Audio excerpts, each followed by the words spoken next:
Deep in the forest, hidden away from human sight, lies a house made entirely of sweets. Its roof is made of chocolate and gumdrops. Its walls are covered in candy canes and lollipops. The windows sparkle like jewels, inviting all who pass by to come and take a peek inside. But Hansel and Gretel soon found out that this house comes with a very scary catch. If you want to find out what it is, keep watching. Our story begins with two children named Hansel and Gretel. They lived with their father and stepmother in a small cottage on the edge of a dark and dangerous forest. Now, Hansel and Gretel's stepmother wasn't very nice to them, and she often forced them to go into the forest to gather food for her. One day while they were gathering berries, Hansel noticed something strange in the distance. He looked up and said, "Look, Gretel, over there." And then he ran towards it. When Gretel saw what it was, she started running after him. She cried out, "Hansel, wait for me." The distance was the most beautiful house either of them had ever seen. It looked like a child's dream, like something out of a fairy tale. All around the house, flags fluttered in the breeze, and a delicious smell wafted through the air. All the windows sparkled like precious gems, and the walls were adorned with yummy treats like candy canes and lollipops. There was even a sign hanging above the door that read, "Eat as much as you like." The moment they stepped inside, a friendly voice called out, "Welcome to my humble abode. Please help yourselves to whatever treats you desire." But they didn't see anyone. They walked further inside and saw an enormous table laden with all kinds of sweets.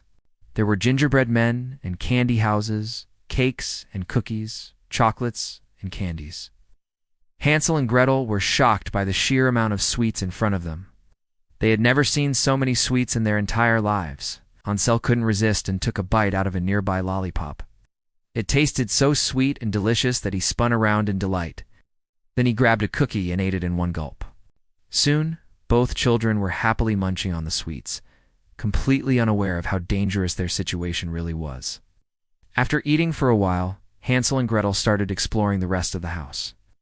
They went from room to room, taking in all the sights and sounds. Some rooms were filled with toys and games, while others had comfy beds and chairs. But no matter where they went, the sweet smell followed them everywhere. As they continued exploring, they began to notice strange things happening around them. For example, the clock on the wall seemed to be stuck at 12 o'clock, and all the mirrors in the house had no reflection. At first, the children didn't think much of it, but as the hours passed, they started to feel uneasy. Suddenly, Hansel remembered what his mother had told him about the woods. She had always warned him not to go too deep inside because it was full of danger, and now that he thought about it, the gingerbread man he had eaten earlier had looked strangely familiar. His eyes had twinkled like those of an animal, and his smile had been a little too sharp. Just then Gretel came running into the room, her face pale with fright. She exclaimed, "Quick, Hansel, we have to get out of here before it's too late." Without asking any questions, Hansel grabbed his sister's hand, and they ran as fast as they could to find the front door. But as they turned corner after corner, they realized they were lost. The rooms all looked the same, and they couldn't remember which one they had entered first.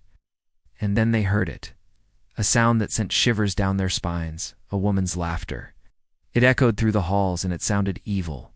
As they ran, they could hear the woman getting closer. She was getting angry.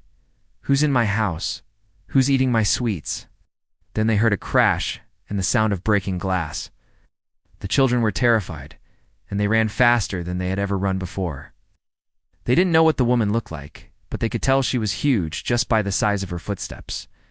Suddenly they found a door and ran through it. They hoped it would lead them outside, but they were wrong. Instead, they found themselves in a dark and dank dungeon. The walls were made of stone, and the only light came from a small opening near the ceiling. To make matters worse, the door behind them slammed shut with a loud bang. The children were trapped, and they started to panic. They screamed for help, but no one came. Just then, Hansel noticed a small keyhole in the wall. Maybe if they could find the key, they could unlock the door and escape. So he and Gretel started searching the dungeon for it. They looked behind barrels and boxes, under tables and chairs, but they couldn't find it anywhere. Gretel was starting to lose hope, but then Hansel spotted something in the corner. He crawled over to it and found a rusty old key. He quickly put it in the lock and turned it. The door creaked open and they were free. But they didn't have time to celebrate. The woman was coming. They could hear her heavy footsteps getting closer and closer. Hansel and Gretel ran as fast as they could until they reached a ladder leading to the surface. They climbed up and escaped the house. Once they were far away, they turned back to look at the house. It was gone. In its place was a dark and gloomy forest. The children had escaped, but they knew they would never forget their adventure in the candy house. Now, Hansel and Gretel hurried home. They wanted to tell their father about their adventure, but when they got there, they found out that he had married another woman. It was their stepmother's sister. Hansel and Gretel were shocked. Their father had married the woman who had tried to kill them. The two children were heartbroken, and they didn't know what to do next. They had nowhere else to go, and their father didn't want them anymore. The two children sat down on a nearby tree stump, and Gretel started crying.